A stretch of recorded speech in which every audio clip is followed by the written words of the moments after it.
In this video, I'll show you how to download Adobe Premiere Pro for free on your PC or Mac.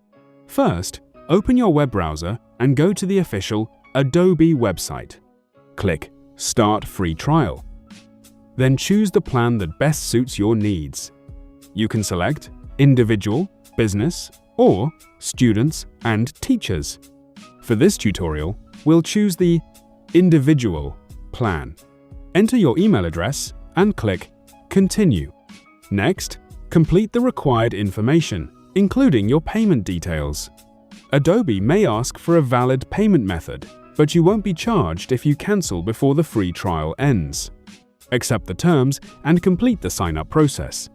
Now, download and install the Adobe Creative Cloud app. Sign in with the same Adobe account you just created. Once you're signed in, open the Apps section, find Adobe Premiere Pro,